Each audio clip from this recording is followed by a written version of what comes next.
Come on, woman, you play checkers with him. Every time he doesn't know what to do, he starts to clear his throat. I've never told him about that little habit because I play poker with him, too. Welcome to episode 1 of the Cosy Crime Classics Podcast. CCP? Is that the Russians? It's a bit Soviet, yeah. We're always clearing our throats because we never know what we're doing. I've got a sore throat again. I'm always moaning. I must come across a bit like a hypochondriac. Folk are used to it when it was part of the charm. Is it? I don't know, probably not. I think I've got COVID again. 2 weeks. I've had this. The roof of my mouth. You always think you've got COVID. The roof of my mouth feels raw. It's cut and I'm feeling run Nobody down. cares. So I know. You're just whining into the ether. That's what my wife said. Folk are hitting skip. Yeah. How are things? Not too bad for me. Better than you, obviously. Yes. So what are we doing here? We are launching headfirst into our new concept, the Cosy Crime Classics Podcast. As we said a few months ago, there's lots going on with the world, lots wrong with the world at the moment, people making bad decisions, bad people making bad decisions, and what have you. So this is a place, a refuge, where you can come and you can envelop yourself in a slice of nostalgia. We all like that, don't we? That's a fireside chat. Although I must admit that whenever I watch YouTube videos and there's some sort of nostalgia or anything from the past at all, 90% of the comments are just, oh, that was back when the world was a great place and back when times were simpler. It was like, yeah, well, not really. I mean, there's a lot of wrong things happening then. Yeah, we just didn't have the internet to tell each other how we felt about it. Anyhow, what are we starting off with? We are starting off, as we promised in our little preview show, with Murder, She Wrote's first season episode, Hit, Run and Homicide. Will we do Murder, She Wrote next week as well, do you think? Yeah, because it's the only ones we've decided on. And then so it's far. finished. No, it's not. We will come back to Murder, providing the listeners like it. It's all about the numbers. Decent feedback. Data-driven podcast, this one. As we've mentioned, yeah. So, I'm sure we'll revisit Cabot Cove and other locations with Jessica in the coming months and years. Who knows? Don't overcommit us at this stage. No. I think before we go through this week's episode, it's probably worth finding out a little bit about perhaps what you know. And about, you. Yeah, I would say, I think I've probably seen more episodes. You're one of the world's foremost Murder, She Wrote experts. They do say that, although I have not seen every episode. You've not? No, I've not. No. You missed one. One or two, yeah.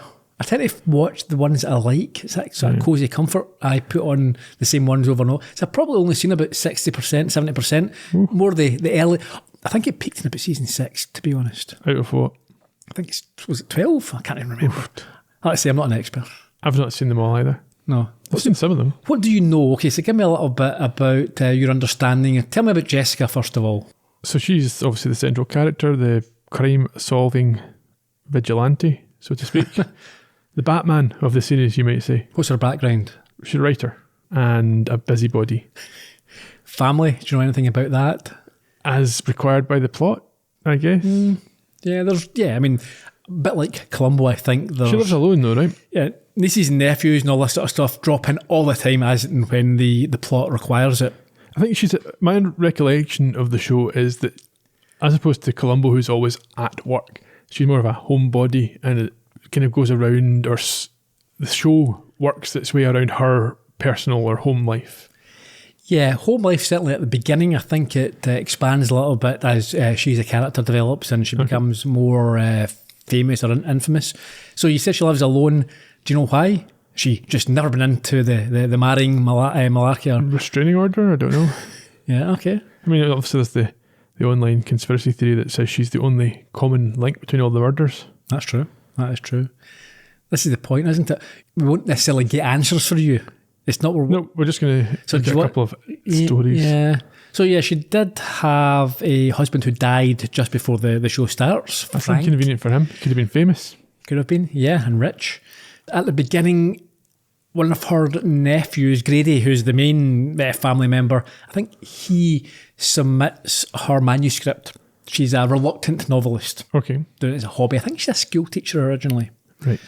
And so it becomes a bestseller, and that's how she becomes JB. Right. Which is what I will refer to her as. I'm not saying Jessica. I'm not typing Jessica every... And you only ever say what you've typed as well. Yeah, that's true. Where does she live? In California. Well, maybe. No, where is it set? Cabot Cove, which I believe is in Stephen King country. Maine. Yeah. Just down from Derry. Yes. There's a new show coming out quite soon set in Derry. I'm looking Will there forward to be 50 style hooligans? Oh, could be. Greasers, that type of thing. Bullies. Okay. Anything else? Do you know any of the other characters that? Not really. I know that the sheriff is Father Dowling. Mm-hmm. And we've talked a lot in the past about how folk looked a lot older in the 80s and 90s. I'm assuming she's about 35 in this. I think, yeah. When it starts, it must be late 50s, early 60s. But again, if we could compare that very unfavourably with some of the sort of 60-year-olds of today. I think someone's making a point. I don't think it was true, but that her from Modern Family, Sofia Vergara. Sofia Vergara, yes. Yeah, and they said, she was the same age, and I think Angela Lansbury was a few years older, but not that many. And there's a picture of them side by side, and it's like, yeah, that's the style of the times. Quite the contrast. Well, anyhow, we're not here to judge. Well, we are here to judge. Yes, exactly. We're here to make swathing statements and judgments based on very little information. Yeah, all in good spirit. It's all with the right intention. Well, as we set out at the start, this is a cosy podcast for people who love these shows. So if you're here for brutal criticism, go to our Quantum Leap podcast instead. There'll be little politics. Only as the show the shows introduce. Yeah. We will try and keep the language and the themes at the same level. A bit like when you go to the cinema and it says the trailers you're about to see are appropriate for the main feature. So if you tuned out of the Poker Face one for that reason, you can happily tune back in for this. We're just here to reflect. Exactly.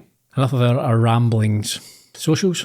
Columbo Podcast ones. So at Columbo Podcast on X and Facebook. I think it's a slightly more convoluted handle on Blue Sky, but you get the idea. And then columbopodcast.com for show notes. And each episode, as has been our recent want, will be 1 week early on the YouTube channel Columbo Podcast Productions. And like and subscribe and notify yourselves with the usual methods, please. Historically, you've given us a summary of the episode. Is that still the case? I don't see why not. Let's crack on.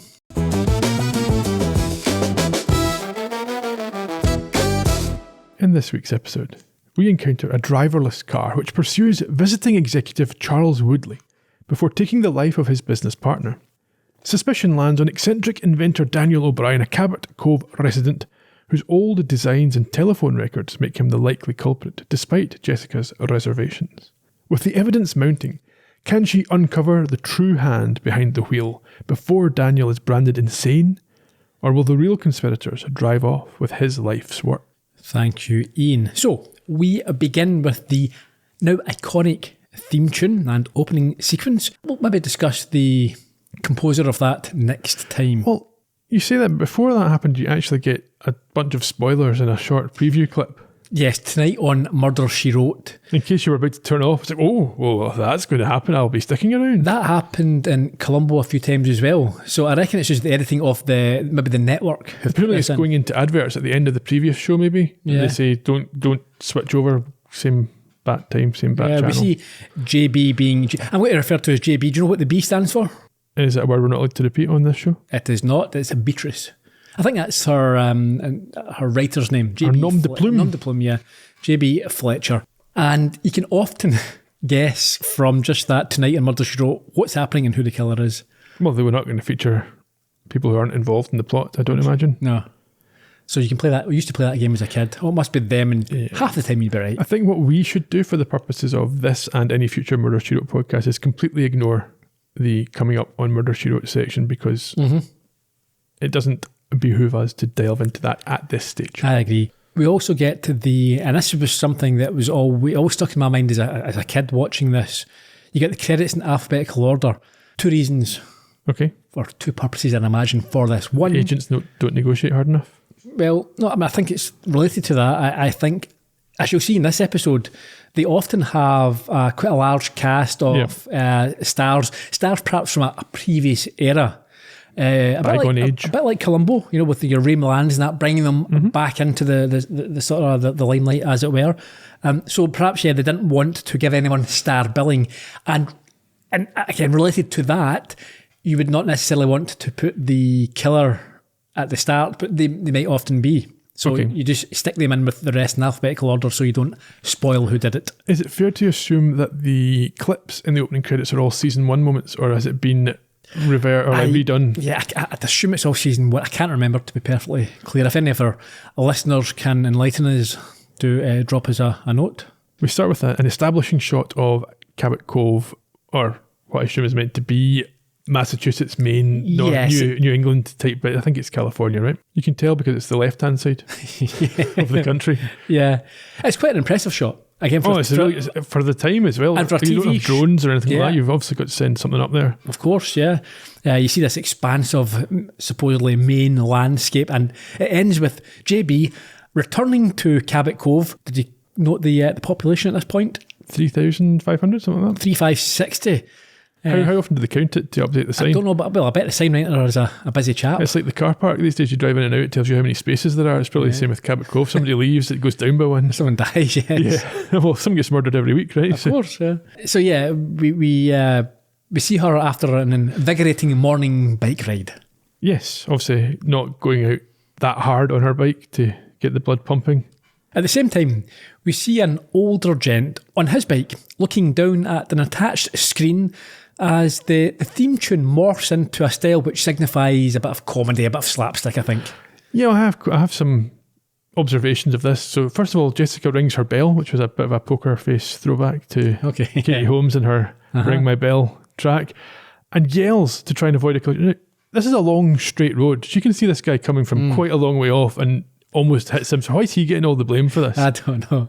I think for cost reasons, budgetary reasons, it happens quite. I think it happened in Quantum Leap, but they used the theme of the show and they just change it to for different circumstances. Okay.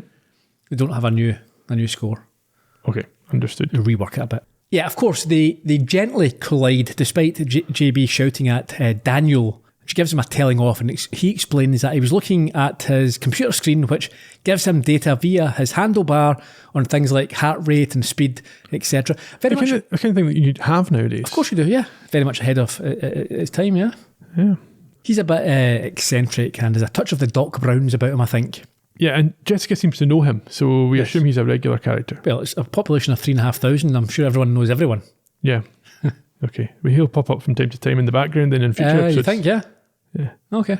Jessica invites him to the town's belated Founders' Day picnic. But he declines as he has a guest. That's not really a good enough excuse. No, she says to bring the house guest with them. Of course, yeah. They can both hear her speech about the town's founding fathers, but it may contain some embarrassing truths. Mm-hmm.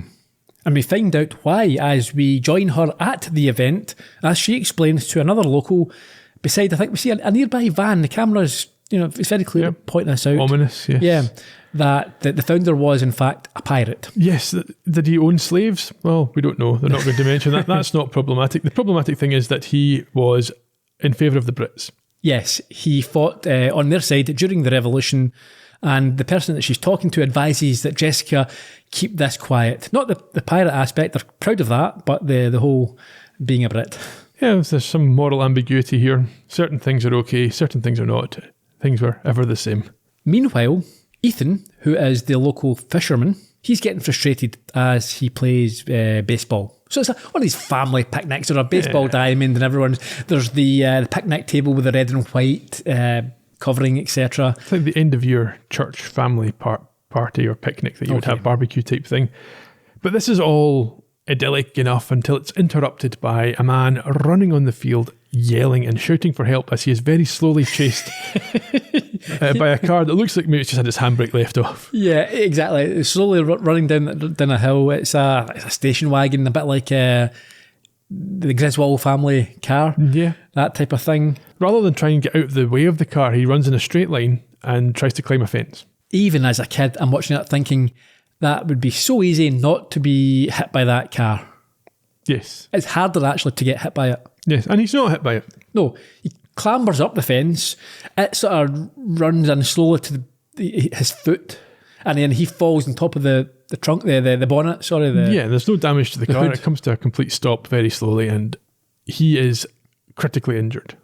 But there is a twist here. Yes, we see Ethan note that it looks like there is no drive. I think we see it as well. We see that there's no driver, and then we see Ethan outside the hospital, I think, talking to the sheriff, saying that no one was driving the car, but the sheriff's not having anything like that. No, Amos Tupper, the sheriff, he's very sceptical and accuses or insinuates that Ethan might be a little bit tipsy.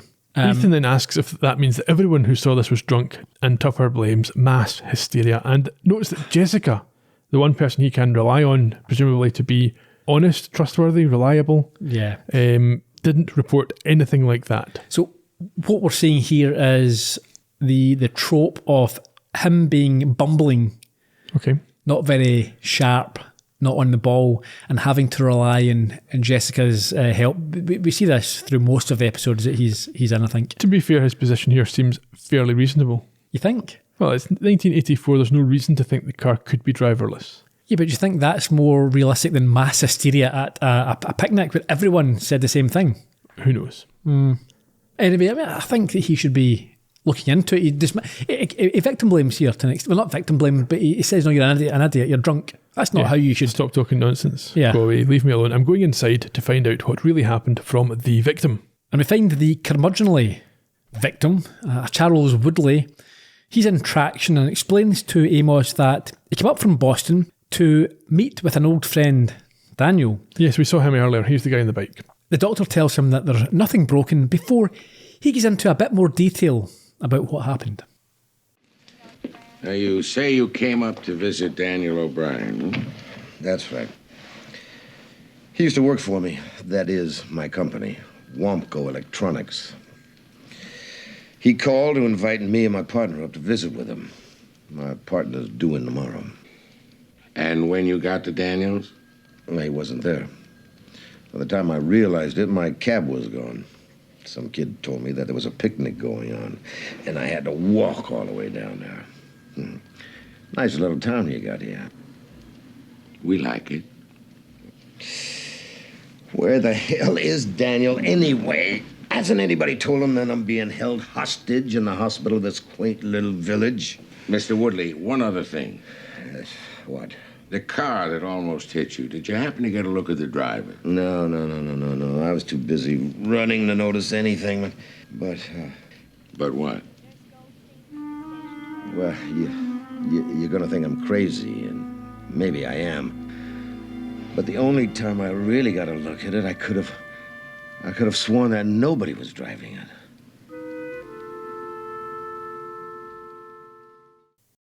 So we assume this is the house guest that Daniel was referring to earlier on. No, it's not. Who is it? Well, it's this woman, Katie, who we meet when Jessica stops by Daniel's house with a pie. Everyone likes a bit of homemade pie. And we learn that Katie used to work for Daniel. Or was it Woodley? No, she worked with Woodley, but I don't know if we hear that here, do we? Yeah. Okay. Anyway, she goes to put the pie in the fridge, and JB starts to walk to the inventor's shed. She spots two more visitors to the house. Who's that? Tony, who is Daniel's nephew, and Tony's fiancée, Leslie. You'll find this as well, or you might if we watch more episodes. Everyone's a massive fan of, and everyone knows who she is and thinks that she's brilliant. Now, she's writing these sort of pulpy, I'd imagine, murder mysteries, but everyone treats her like... She's not a Jilly Cooper. It's not romance and... No. Torrid. No, it's murder mysteries. Okay. But everyone says, oh, I'm a massive fan of you, no matter who they are. It could be, the mayor or some dignitary from somewhere else, or someone else you might expect not to really be a fan of that type of trash, as it were. But they all think, I need to meet. And they're never manipulating her, they always are genuine fans of her work. Yeah. Okay. Yeah.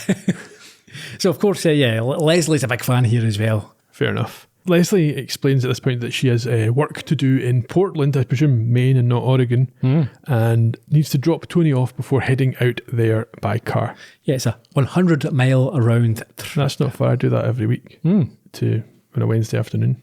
Yeah? No? That's quite close. Yeah. Why are they making it out to be a big deal? I don't think they are. Well, he says that she should stay overnight. It's such a long trip. Maybe in those roads, in that part of the world. Old style cars. Inside Doc Brown's shed, he even has Einstein on the wall. Yeah. JB and Katie find Daniel working on his bike before bringing her up to speed on the whirlwind courtship that has taken place over the past month. And he Sus. thinks, yes, I've written here, new person is always sus. Yes. Especially when it's they insert themselves into someone's life.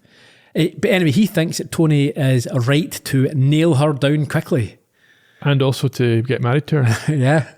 Katie notes the irony of this, as Daniel is not the kind of man to take a wife.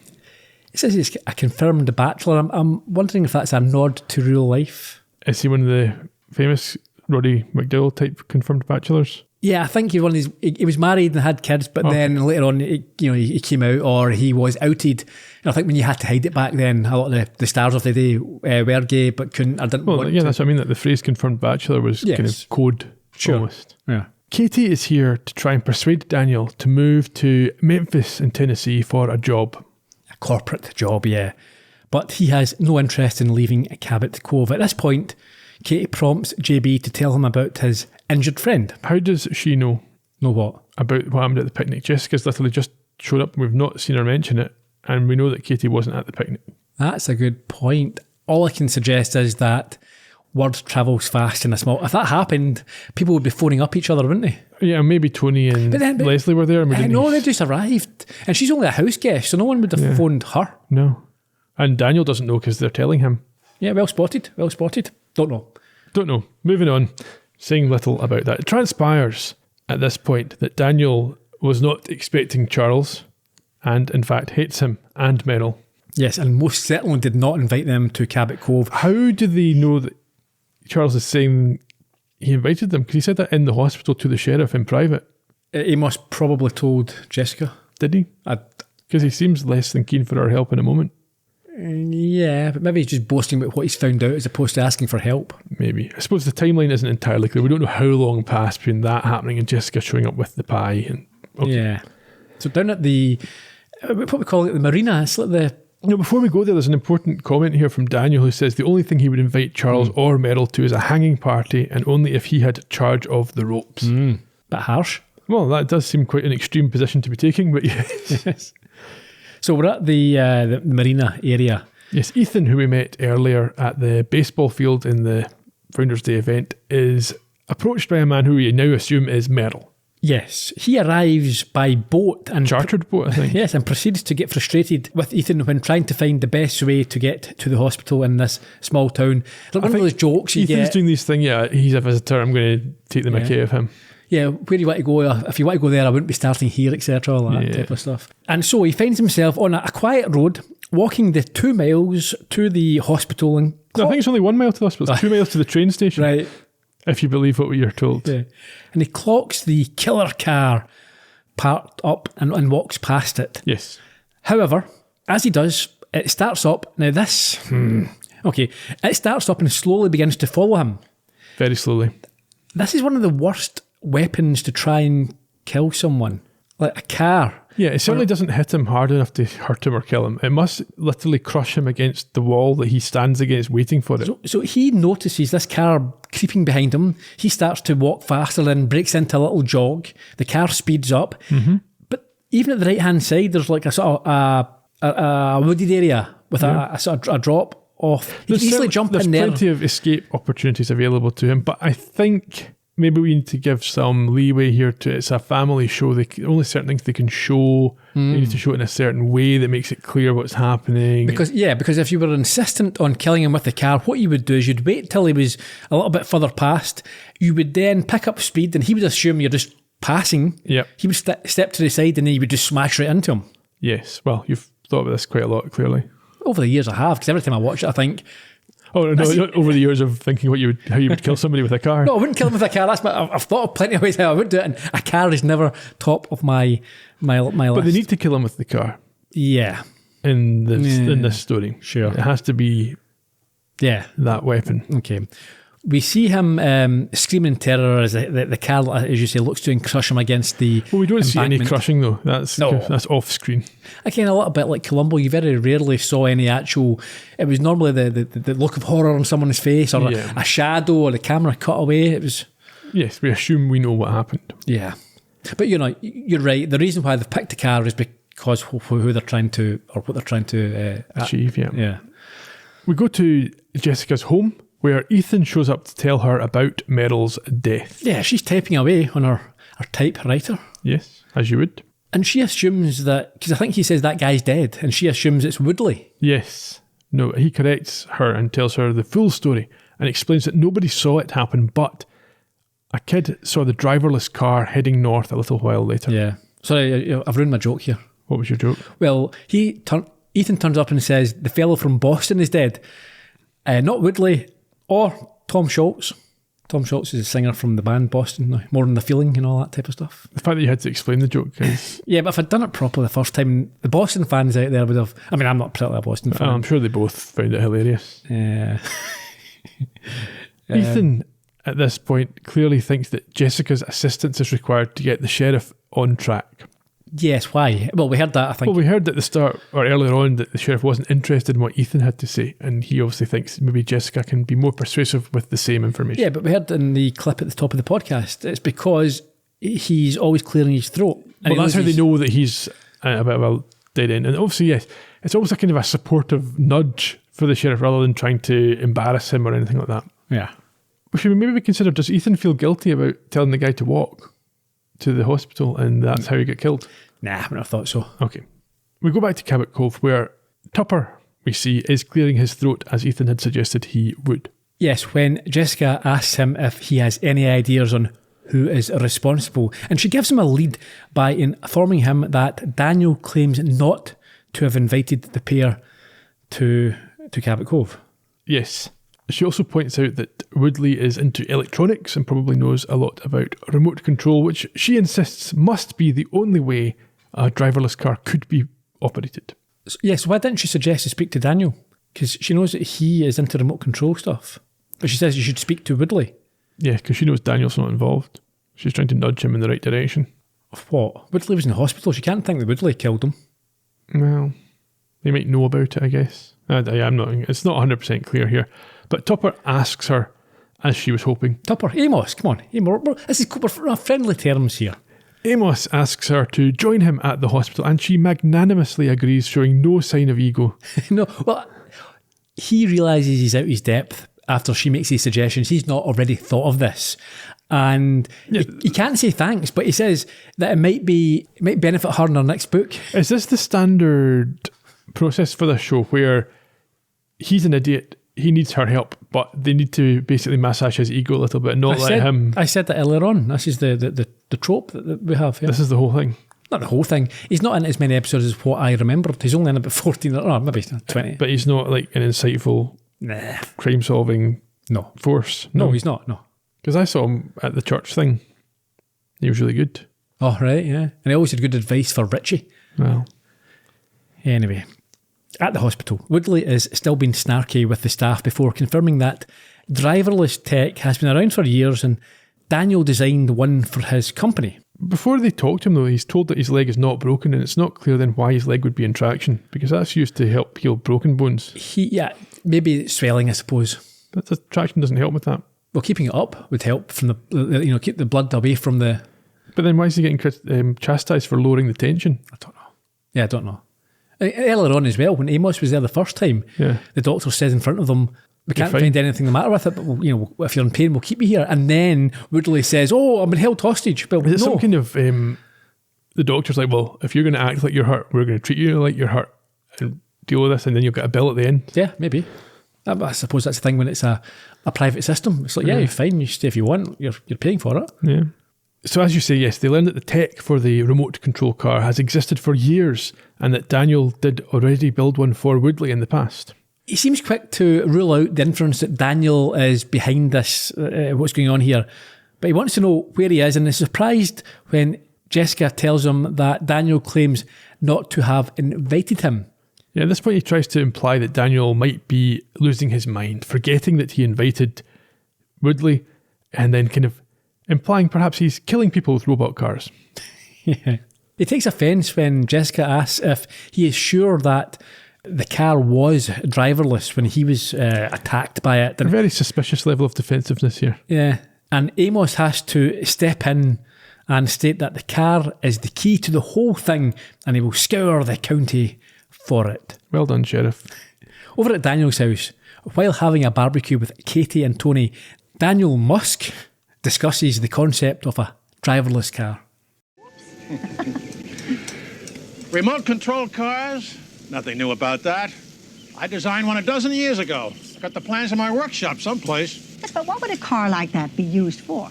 Automotive testing, military maneuvers, motion picture stunts. And it'll be a great boon for people like you, Jess. People who don't drive. You could get in your car, program your destination, and the computer would take you there. Sounds wonderful. If a little far-fetched. No, I remember those designs. It was a wonderful concept. No more highway accidents. This car had a built-in self-protection system against collisions. Well, how come it never happened? Cost. That's what they always talk about, as if human lives weren't worth a damn. Miss Fletcher, anything new on the investigation? Oh, Sheriff Tupper is exploring several possibilities.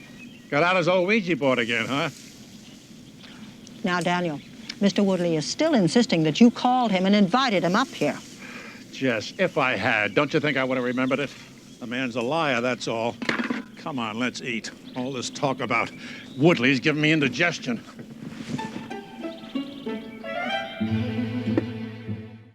Right, okay. A few things about that. The first three uses for a remote control car that he mentions there make perfect sense. Yep. Military testing, stunts, and what was the other one? TV, well, you said that TV and film stuff. The final thing he mentions would be a great boon for people like Jessica. That's not a remote control car. No. That's self-driving AI stuff. I mean, that's what that character Musk at the moment is trying to achieve, and he says that it's interesting how things have changed. I think you're conflating the guys who actually invent stuff with... Yes, Musk is in... Well, no politics, but... It's not politics. It's Musk has invented nothing business. yet. He comes in and he buys his companies and he doesn't... Yeah, he's not the inventor. Anyway, but the reason why the technology is just about there just now. We have it, but it's because of human lives and safety. That's why we're not doing it. People are worried about them going rogue and killing people. Well, the assisted driving in my car will try and drive me into the end of any stationary queue it can find. Yeah. And also leaves massive gaps. Yeah, when you're actually queuing so folk can shove in. Yeah, it's not good. Yep. Anyhow, we cut to Jessica on the phone to someone called Letitia, asking her to trust her and divulge some confidential phone numbers. Yeah, which she does obtain through sheer force of will. This is the thing as well. This is one of the shows where the character gets more information. So we can't solve this because we don't have this. No. You know, you see her getting something and you go, well, what's she got? I just need to watch her. I can't. I assume, is Letitia just a known criminal? Or is the case that Jessica is so trusted by everyone that nobody would ever criticise you for divulging to Jessica? Well, a bit of both, but I think she's obviously corruptible. I'm assuming Jessica gives her lots of homemade pies and things like that. Because, Jessica turns around and then divulges it to other people. So it's not like she's observing any kind of confidentiality of this information. It's like, oh, this is going to help me solve the crime. Tell people. Yep. Letitia's getting sacked in the morning. Well, is this her only appearance? I can't remember. It's not. Okay. Back at Daniel's house. Jessica runs up, but is intercepted on the porch by Katie, who is sus. Yeah, we're obviously meant to think at this point that Katie's certainly worth watching. One for the watching, as you say. She is told, as I say, by Jessica immediately about these confidential phone records. Yeah, tell me about them. Well, in the last week, from Daniel's landline, I say landline, there's only one type of phone. Yeah. There have been 2 calls to Boston. And Katie, who's just a house guest and lives in Tennessee, seems to know both of these numbers off by heart. No, she worked for them. In the past. Yeah, so she knows that... Well, tell me your old work number. Listen, I'm too young for that. I can tell you my old house numbers from when I was a kid. I can tell you my grandparents' phone numbers. Yeah. But anything you dialed, but if you worked there, you wouldn't be dialing your own number. So it wouldn't be one that's in your head. No, but you might give it out a lot of the time to people. Maybe. Anyway, yes, so the 2 numbers, one of them is Tony's number at the bank where he works. How does she know that one? Maybe she's been... People usually be given numbers, you put it down your book. If you need Tony, you're arriving here. If you need Tony, give him a call, we can pick up some stuff. She's just maybe really good at numbers. Let's give her that. Okay, moving on. Second one is Charles Woodley's private office number. Yeah. She conveniently knows that one because she used to work for Woodley and is upset at this point that Daniel lied to her and appears to be a cold-blooded murderer. Yeah, so at this point we're thinking... Or you would be thinking, Katie is you're thinking Katie's definitely been set up to be the murderer, so she's not the murderer. Maybe. Jessica points out that the calls are coming from inside the house in the horror movie trope. Well, no, that's not the emphasis she's placing here. No, she's saying that it might not be Daniel making the call. Yeah, anyone who has access to his landline could have made it, and the call doesn't tell you who was using the phone. Yeah, so Katie, it narrows it right down. Katie must feel that she is being, fingered here. By Jessica. She sits down and asks why Daniel was fired. Yes, she's told us because he was a futuristic genius, which doesn't seem like cause for firing to me. No, wasting company money with his fantastical ideas. JB is confused as they seemed to want to rehire him, but Katie dismisses that he would ever do this and reveals that they tried to keep his designs in-house. Quite right. If he's come up with these creations and designs on company time... Yeah, almost always your employment contract will say anything you create at work is property of the company. Of course, if you do it using office resources on office time, that's what they're paying you for. But we learn here that he sued them after he left and was able to retain the rights to these designs. So there must have been nothing in his contract about that, or something that said he got the rights. Either way. Unless he said that I did it at night time or whatever, on one time. Also, she sort of implies that Daniel went crazy at this, but then has to correct herself. He won the case and the rights to these designs, but lost almost all his money doing it. And there's an implication here as well that Katie has some feelings for Daniel, I think. Oh, of course. Yeah, the house guests, of course. Jessica rightly sees this as a potential motive to kill. This anger, this hatred. You've ruined me. I've lost everything. Yeah. But Katie denies this and insists, with love in her eyes, as you say, that he's a kind and caring man. But yeah, to the people who you like. Yeah. She says he couldn't hurt a fly, and this point is very literally driven home when he absent-mindedly wanders over with Tony and his latest invention, a bug deafener, which drives them away without harming them. Yeah, it's an ultrasonic pest control device. I'm not sure making them deaf is better than killing them. Who knows? But anyway, there's a problem. Yes, it's a bit rough around the edges, like his bike device. It attracts all the dogs who then destroy the plants that it's meant to protect anyway. And I feel like this could have been the final scene. So when, you've wrapped up the murder, this happens a bit, and it's a sort of freeze frame as everyone laughs and, oh, Daniel, what you like? Back at Jessica's house, we've got Tony and Leslie and Ethan visiting for dinner. Yeah, and Ethan tells them that Amos has had them all over the place. Yes, he's so worn out, he can only manage 2 helpings of dinner. Yeah, they've been looking for the car, but with no luck. According to Ethan, Amos has no strategy and is convinced that the car was taken away in a moving van. Yes, Jessica's dubious about this and asks if they've checked a particular stretch of woods just east of the old Gentry farm. Yeah, I mean, she's dubious because the kid saw the same type of car the next day, yes. Ethan's quite dismissive of her idea because it's apparently so overgrown that you couldn't hide a tricycle. Surely if it's overgrown, it's easier to hide a tricycle. Yeah, of course. Anyway, she jogs every morning, and if he did that, I don't know if there's a dig at Ethan for being unfit, he would know that there's at least a dozen ways in and out. So we wonder if this is a bit of a Columbo magic. Yeah, it does seem very... Well, maybe it won't be there. Yeah. However, at the sheriff's office, a hopeless Amos is adamant the next morning, I think it is, that he will be using no further resources searching where she suggests. Taxpayers' money can't be wasted. Quite right. You can't just at the whim of someone start putting out a search party, and it's not cheap. No, especially if it's hard to hide a car in an area that's so thickly wooded. She dismisses his moving van theory and points out how unlikely that 2 business partners would be attacked by 2 different driverless cars within days of each other. But he won't change his mind and snarkily tells her that she's free to snoop around on her own. Yeah, she can come back afterwards and tell him about the nothing that she didn't find. And so that's what she does at the Gentry Woods. She's on her bike. She immediately finds the car in exactly the first place that she looked. This was weird. You saw, at first there was a hand. I don't know if this was someone's using the mirror to show her where the car is. Is that, I can't work this out. I thought at first the sunlight's reflected in a wing mirror, and that's how she's found it. It's definitely a hand. Yes, and I thought to myself, but is that just a goof where they're trying to give that effect? So I have a theory that maybe you're going to poo-poo, that the car wasn't in this location until she said it might be. I don't understand what any of this is for. Let's chat through what happens next and we can try and work out why. Yeah, work it back at the end. Yeah, so she finds the car. Yes. And as you say, a gloved hand, and gloves always mean something to hide. Yes. We also see, not Jessica, but we see the ominous van parked nearby. This van reminds me A-Team? Oh, no.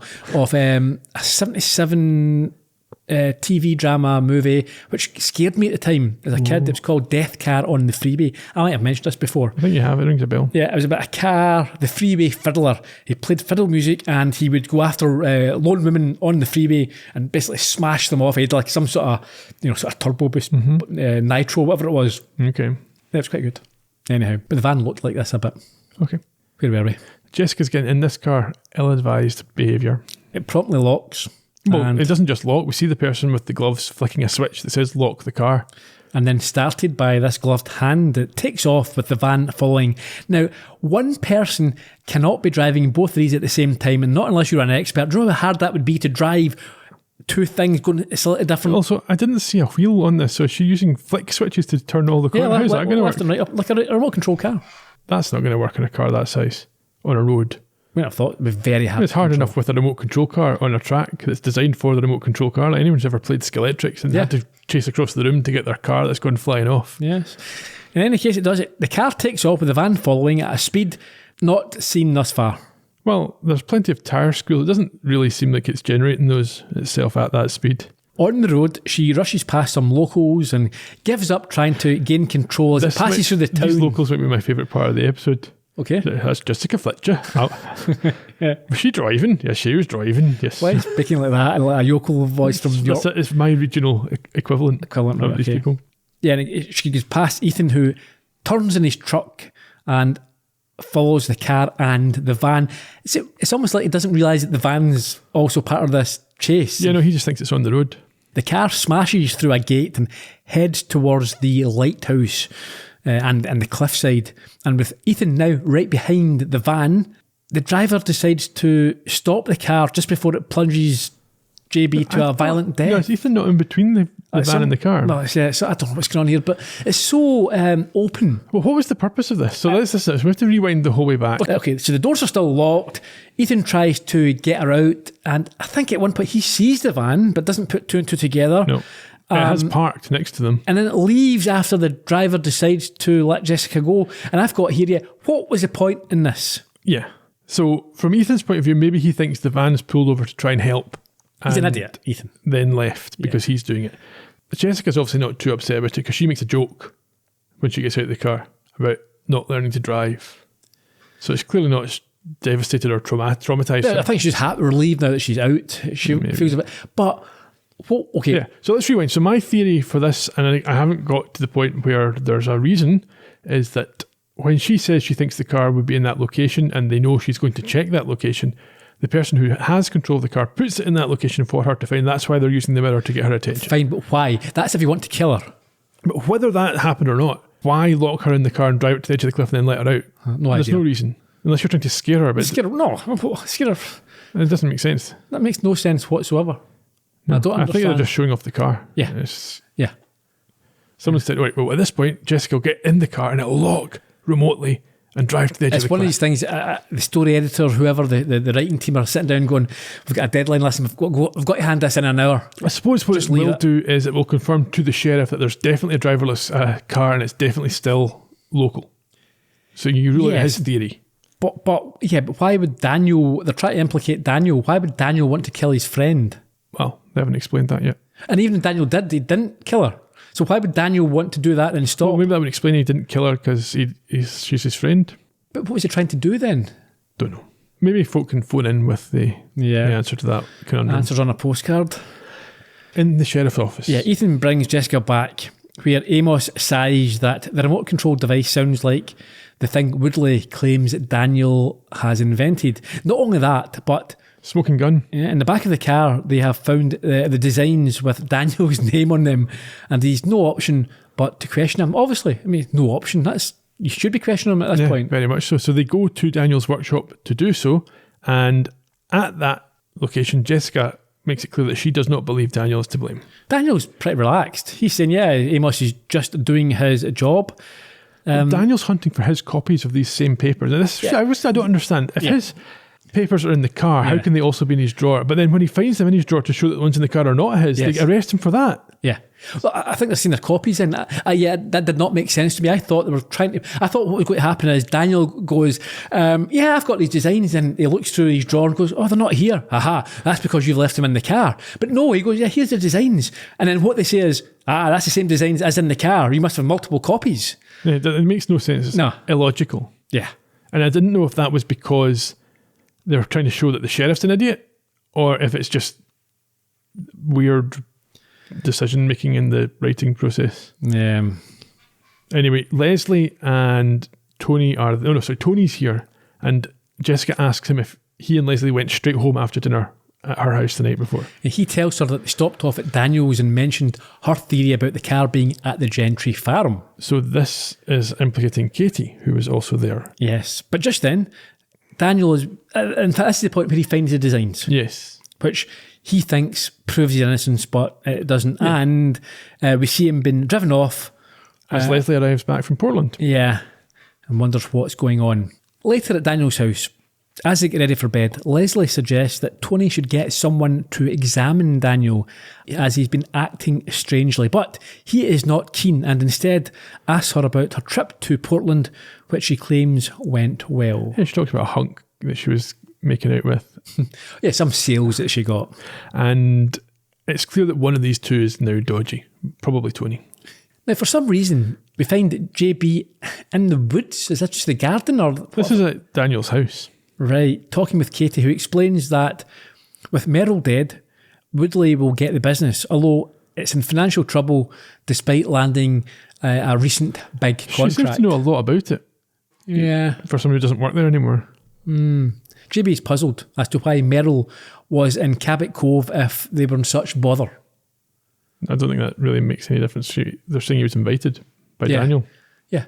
Maybe he thought there was some financial way out of this if he gets Daniel on board or something. I don't know. Yeah. Anyway, later at the jail, she speaks with Daniel, who now appears to be doubting himself, and we find out more about his past. I'll admit it, Jessica. I am scared. I never spent the night in a jail before. I don't recommend it. I wish you wouldn't worry. The sheriff doesn't have a case.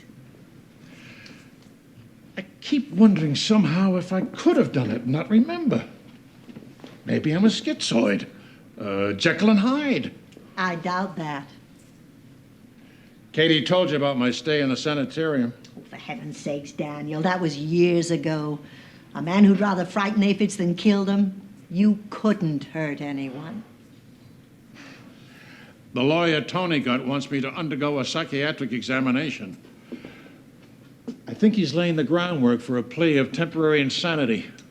That is ridiculous. It sounds as if he's already given up. No, Tony says he's very good. Is he good enough to get you bailed out of here? Well, he and Katie promise I'll be home for supper. There's someone who believes in you.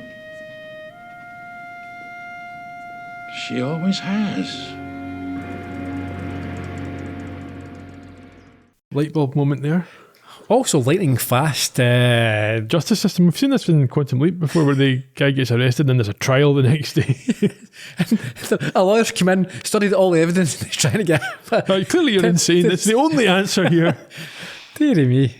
Well, I suppose it's entirely possible that the lawyer is funded and set up by the bad guys, because Tony seems to be behind this. Oh, yeah, possibly, yeah. Anyway, on our way home, Jessica's got a flat tyre on her bicycle. But fortunately, Tony drives past with his convertible. I think it's the rented convertible.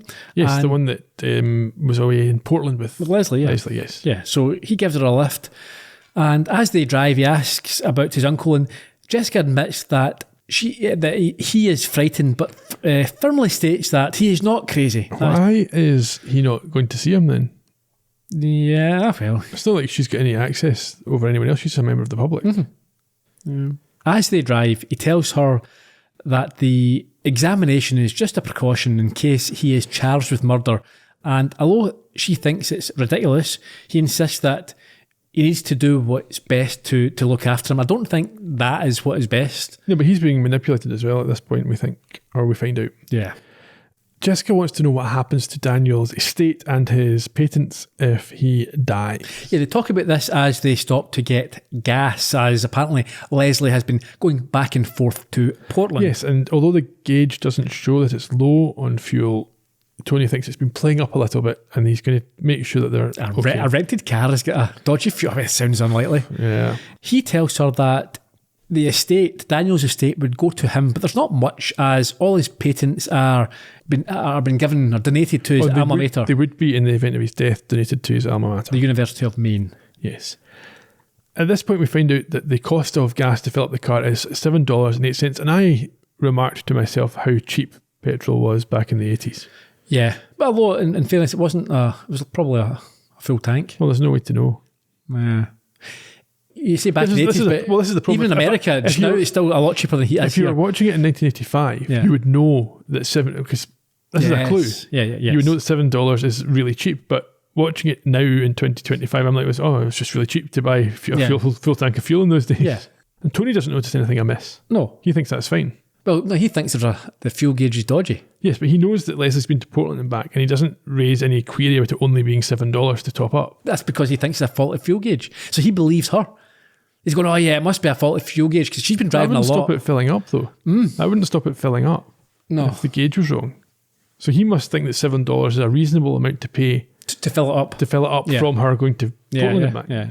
So he goes to pay and Jessica says, I've got something in my eye. Oh, such an obvious lie.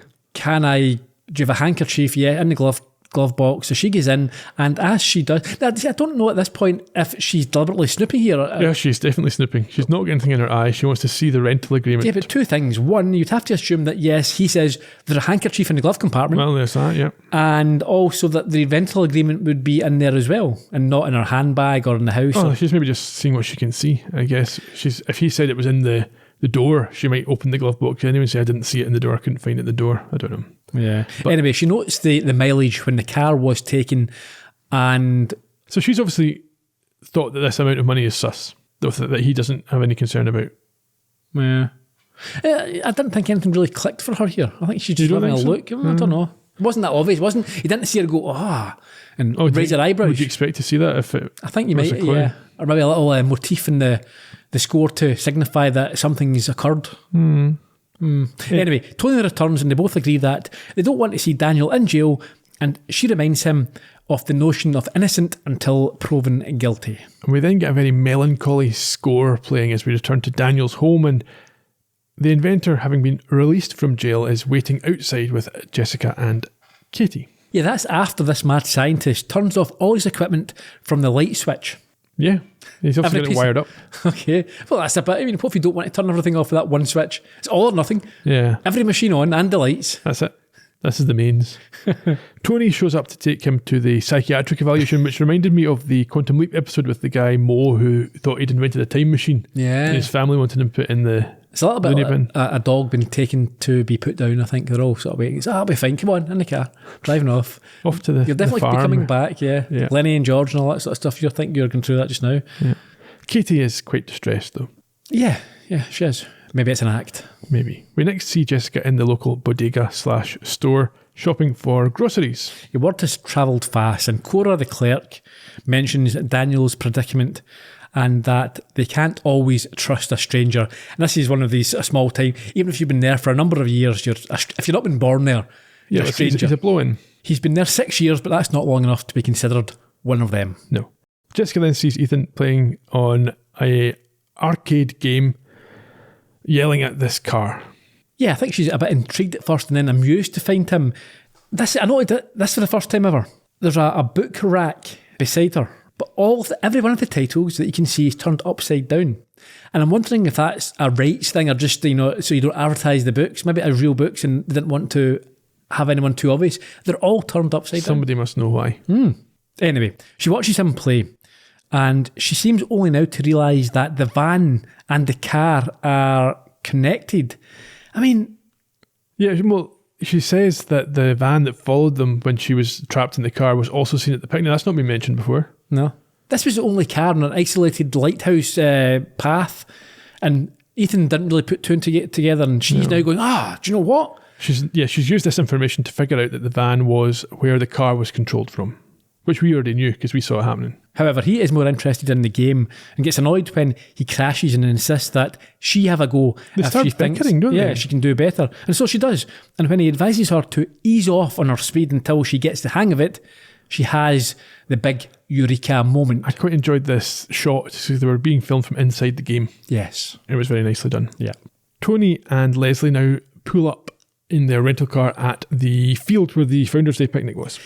Yes, we find Jessica's with Katie, Amos and the others when Tony and Leslie arrive and are informed that they're going to reconstruct what happened on the day of the picnic. Yes, Woodley's agreed to help and the intention is to jog people's memories, and since Daniel is the prime suspect, Jessica convinced Amos to bring Tony down. Yeah, he's looking a bit guilty as we see the van appear on the scene, and within seconds, so too does the killer car, which again goes after Woodley. Yes, we hear some ominous music and Amos and Woodley are very surprised to see this car. Yeah, JB watches on knowingly, but this time, before the car can hit Woodley, we see Leslie do something. Well, first of all, we see Woodley chuck his cane away and sprint. Yes. So clearly not as hurt as he was making out. Leslie runs over to the black van, but is surprised to find that there's no one inside. Yes, at this point, Jessica indicates to Ethan to stop controlling the car. Where has Ethan got the controls for a remote control car from? They just built this from Daniel's designs while he's...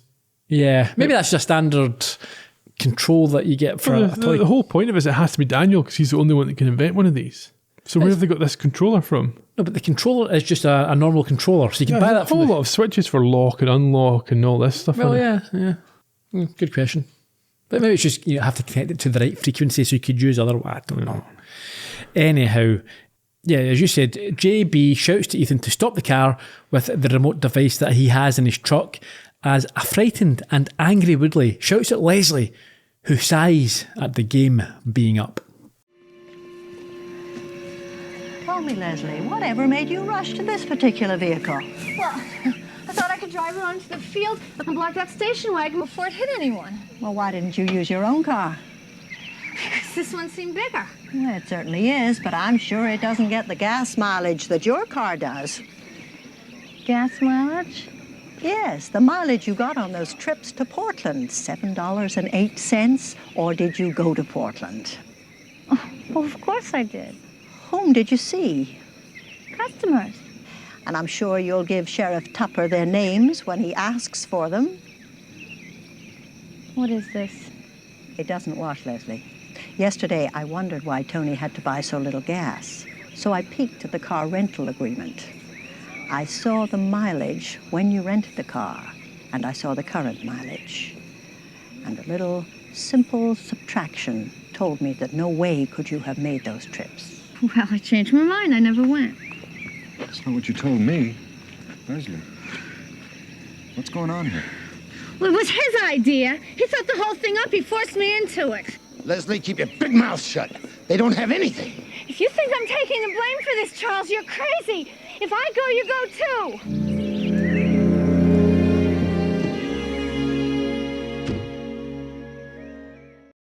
too. Okay, a few questions I'm not sure are answered. Okay. What is the relationship between... I assumed that they were father and daughter, but she calls him Charles there, but I don't think we get that confirmed. No, I don't think that ever gets confirmed. And obviously she would be someone who would financially benefit from the company's success if it got the control of the patents. Yeah, well, we can discuss that because later that night at Jessica's house, Katie and Daniel are there and they're having a celebratory dinner. Ethan's there as well. Yeah, which gives her a chance to explain exactly what happened. So the arcade game triggered her suspicion when she realised that the car at the picnic was going so slow that Woodley could easily have outrun it. Leslie was controlling the car and doing the dirty work while Woodley was in the hospital. And we see a recap of the original chase where Woodley was easily able to avoid the car if he needed to. So what was the motive here? Okay, greed, I think, is the short version, but... Yep. If Merrill died, Woodley gets control of the company, which has just signed a big deal, but has clearly lied to get the deal because it requires the patents that are controlled by Daniel. Okay, yes. Being in prison doesn't mean you lose control of your patents. No, but if he gets declared insane, Tony gets control of his estate. That was discussed earlier on. Right, okay. And if Tony has control of his estate, then Leslie would have control of Tony because of reasons, because he's got no mind of his own. An idiot, yeah. Yeah, that's that. And no, not quite. It turns out that his long ago invented security screens were key to the new multi-million-dollar contract that the company's just won. Now, they should own that anyway. Well, apparently they don't own these patents, so why have they signed this multi-million-dollar contract without the rights? Yeah, they couldn't kill Daniel as the university would have all these patents. Yep.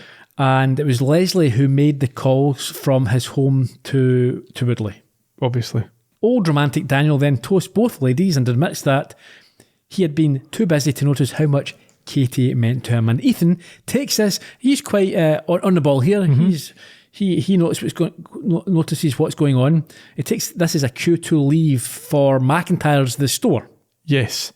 So before we get away, we should probably note, I think we mentioned it right at the start, but the fact that Leslie and Woodley were in this suggests that her entire relationship with Tony was for the purposes of this. I think so. That's quite devious. I mean, who suggested it? She said there earlier it was your idea. So as he said, let's assume that they're not father and daughter. She maybe works for him. Maybe.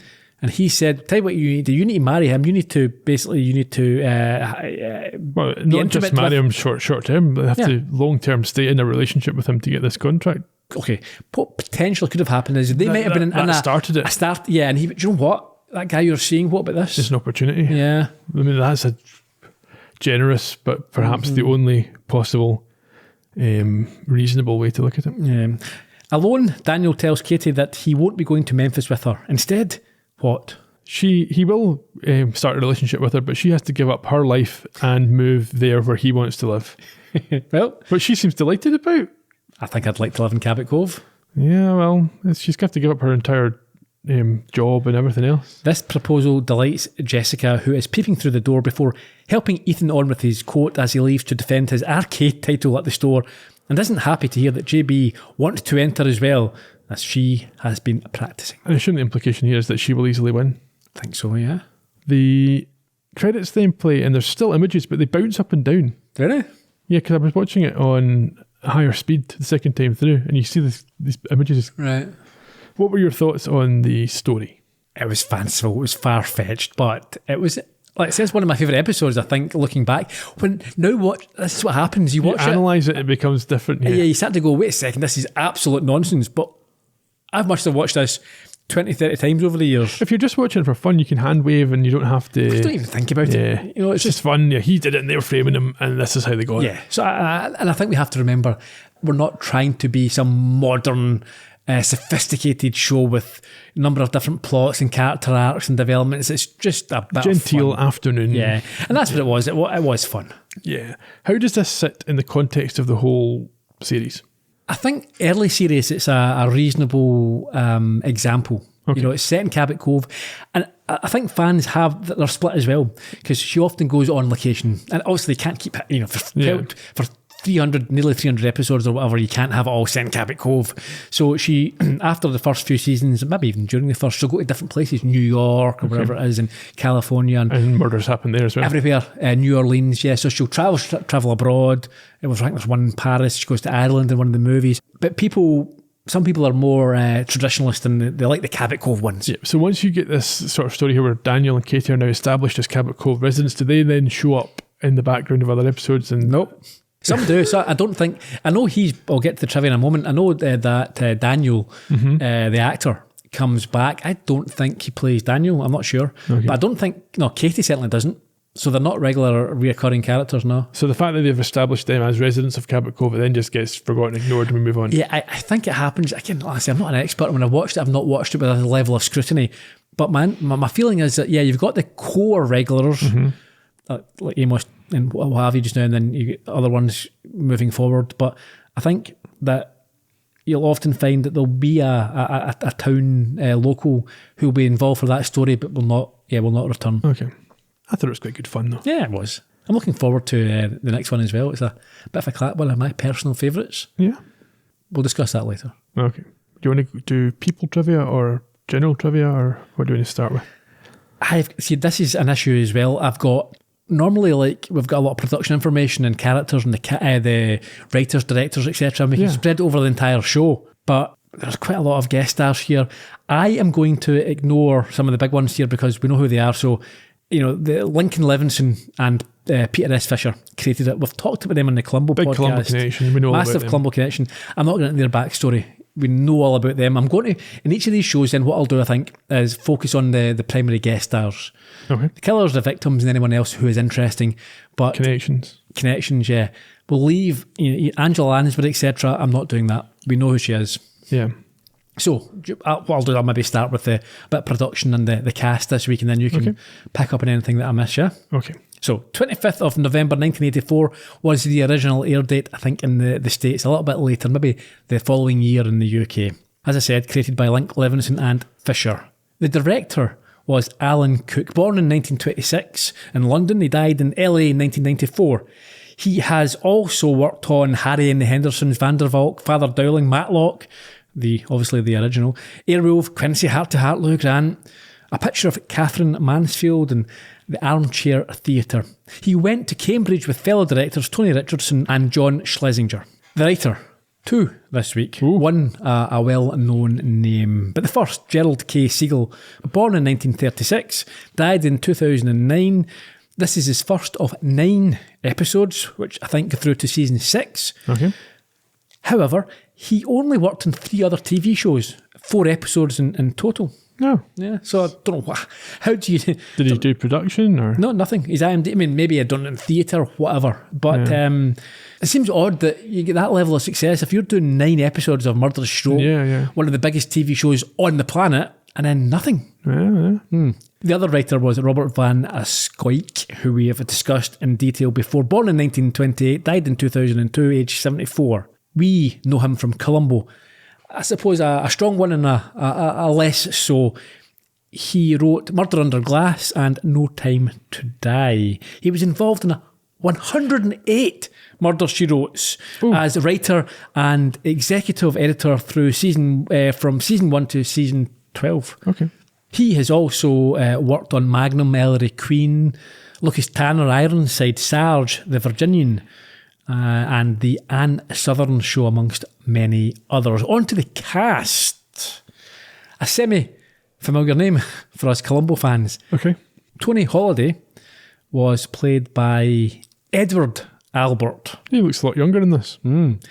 He unfortunately died aged just 55 in 2006 and was the son of Eddie, who we discussed in Dead Weight. An early Columbo episode. He is actually involved in lots of Power Ranger work. Yes, I saw that, yeah.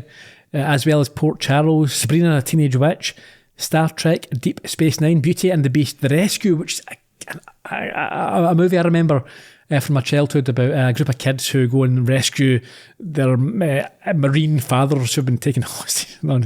Nonsense. Falcon Crest, The Yellow Rose, The Love Boat, Kung Fu, and Butterflies Are Free. Laurence Olivier was his godfather. That's interesting. And in Malibu, a canyon was renamed after him. Why? Because he's famous and well known, maybe lived in that area. Oh, okay. But yeah, no, I think he was... Not for a specific canyon-related reason. No, he didn't. Well, I mean, he died of cancer. It wasn't like he crashed. It wasn't like in Back to the Future Part 3. Thelma and Louise. Yeah. We'll move on. Okay. We've got a lot to get through here. Carry on, yeah.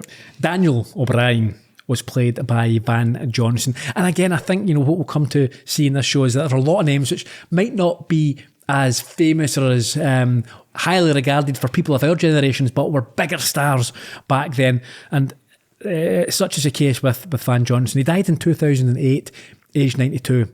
First of 3 Murder She Wrote, but as I say, I don't think he plays Daniel. He was a song and dance heartthrob of the 40s. I was going to say, he had the look of a theatre. He looks like a man who's worn stage makeup. Yeah, for sure. You might, you probably haven't, but some people will have seen him in The Cane Mutiny, Battleground, 30 Seconds Over Tokyo, The Purple Rose of Cairo, Quincy, The Doris Day Show, Batman from 66, Easy to Wed, a guy named Joe, and he was also a prolific stage actor and regarded as one of the last matinee idols of the golden age of Hollywood. one of the characters, you've not seen this, so there's lots of Johnson's reference in a scene in Blazing Saddles, and one was Van Johnson, which was named after him, and he has a star on the Hollywood Walk of Fame. And the shoe brand Vans, I think, is named after him. Let's carry on. Katie Simmons was played by June Allison. She died aged 88 in 2006. She worked with Van Johnson in 6 films and was seen as a girl next door type. You might have seen her in The Little Women, Executive Suite, The Stratton Story, Heart to Heart, The Glenn Miller Story, The Reformer and The Redhead. Good News, 2 Girls and a Sailor, The Love Boat, who she played alongside Van Johnson as the wife of Van Johnson, a married couple. Okay. She was married herself in real life 4 times. You see this sometimes, it's quite odd. Twice to Alfred Glenn Maxwell. They divorced the first time in April 65 and then remarried in April 66 before forcing for the final time in 70. You think you'd learn your lesson the first time? Well, she was under contract with MGM and was good friends with people such as Judy Garland, Van Johnson, obviously, James Stewart, Jane Wyman, and Ronald Reagan. The 1945 Harvard Lampoon voted her the worst actress of the year, and Van Johnson was the worst actor. Maybe a sort of precursor to the Razzies. yeah. And she also has a star on the Walk of Fame. So Harvard Lampoon, obviously not getting it entirely correct. Maybe that year they weren't that strong. Maybe everybody was brilliant that year. Patty de Arbanville played a Leslie Andler. Now, I've noticed her. She used to be a bit of a thing for her back in the day. Born in 1951, you may have watched her in Billions, The Sinner, Rescue Me, Third Watch, The Guiding Light, New York Undercover, Wise Guy, Miami Vice. I remember her from A Real Genius, and with Chevy Chase in Modern Problems. I think she first made a mark in The Flesh. I think it might be an Andy Warhol type production. She was married to 3 actors, most recently Terry Quinn, and she had a son, although she wasn't married to Don Johnson, the actor Jesse Johnson. Cat Stevens wrote the song Lady de Arbanville about her, obviously. She's a former model, and I think only 5'6", I think she was. She's the shortest of the ones who made it with one of the big agencies. Okay, there you go. We'll move on to Charles Woodley, who was portrayed by Stuart Whitman. He died in 2020, aged 92, and has appeared in Derby's Rangers, China Doll, The Decks Ran Red, The Longest Day, Quincy, The A-Team, and Knight Rider, amongst many, many others. I think he played quite often played like cowboys or sort of gruff, that leathered look. He worked with Peter Falk on Murder Inc. and after initially having some differences with themselves or with each other, they became good friends. He was also very chummy with Theodore Bickle, who you'll remember from Bye Bye Sky IQ. He was a killer. Big beard man. He was Oscar nominated for The Mark in 1961, and he too has a star on the Hollywood Walk of Littered with Fame. stars this week. The show is known for this, yeah. And apparently, he was worth $100 million in 1998 through shrewd investing. That'd be even more now. Finally, we've got Bruce Gray playing Dean Merrill. He was obviously the he was very the briefly victim. in this episode. Well, yeah, but he was the victim, so we have to discuss him. Died in 2017, aged 81. The first of 5 murders she wrote. It's obviously not playing Dean Merrill. No. From season 1 through to season 10. He has appeared in My Big Fat Greek Wedding, Traders, The Edge of Night, Medium, Starship Troopers, How I Met Your Mother, Passions, Star Trek Enterprise, Star Trek Next Generation, and Star Trek Deep Space Nine, as well as ER, Playmakers, Queer as Folk, Beverly Hills 90210, Matlock, and Dallas. As I mentioned earlier, we're leaving out Angela Lansbury, Tom Bosley, Claude Atkins, because, you know about them, and we might need them one day. Yeah. So some general trivia. I'll be quick here. Well, I've got a little bit. I can tell you about the location of the cliff edge where Jessica was taken in the driverless car. Go for it. That was Point Cabrillo Light Station State Park near Mendocino, California. In fact, the episode was shot entirely in California, which is about as far from Maine as you can get and still be on the mainland of the USA. And the coast the wrong way round. Okay. I think there's actually a shot where the cars look like they're driving on the left because they're literally the wrong way round. June Allison's real-life husband had I think he might be an actor, David Ashrow, appears as an umpire in the baseball game. Okay, very briefly. The arcade game is Spy Hunter by Bolly Midway, which was released in 1983. And as sort of mentioned there, June Allyson and Van Johnson starred together in many films during the 40s and the 50s, including Two Girls and a Sailor, Hi Barbary, The Bride Goes Wild, Too Young to Kiss, Remains to be Seen, and that final one there also starred Angela Lansbury. She also starred with Katie, or June Allyson, in The Three Musketeers in 1948. This is the first episode of the series to use the Tonight on Murder, She Wrote. Oh, okay. And this is I think it's the first episode which presents or establishes the fact that Jessica doesn't drive. Okay. And I think that's used... Is it a tropey thing? Well, it allows her then, she has to take the bus or the train or a boat to get to places. That's good. Listeners will have noticed that we have a winner in our theme tune competition. Oh, we didn't mention that, yeah. What was it, A? A. You'll have heard it at the top of the show, and you'll hear it again shortly when we finally get to the end. Maybe. There's another 20 minutes to go, is that right? No, that's us. Okay. I don't know what's coming next. We might do Murder, She Wrote again, or we might mix things up a little bit. I think we will. I think we should do Murder, She Wrote 2 weeks, get into a little bit of a should maybe let people know which episode so they can go and watch it. It will be, as we've hinted at there, it'll be Murder Takes the Bus. Okay, I've had a much smoother segue if we'd known that was coming. Just decided on the spot. Yeah. Murder Takes the Bus. There you go, 2 at once. And at this point, we've still not decided what the other... Well, I think actually, will we give it away? One of them at least? I think we can say for sure that we're going to do Rockford Files. Yeah, that's the clear winner in the polls. But the other slot, the other position is still up for grabs. But by the time you hear this... It won't be. So don't bother at that point. If you've sent a postcard, we were waiting for those to come in. Yeah. In fairness, people should still tell us because we will be... other opportunities. It's not a one hit. No, and there will be further opportunities to make your preferences known. It won't just be limited to the shows that we've already hinted at in that little preview. Okay. Sorry, we've usurped, or I've usurped your rounding off of the episode with what's coming next week. Yeah, okay, well, I'll just say cheerio then. Okay, bye-bye.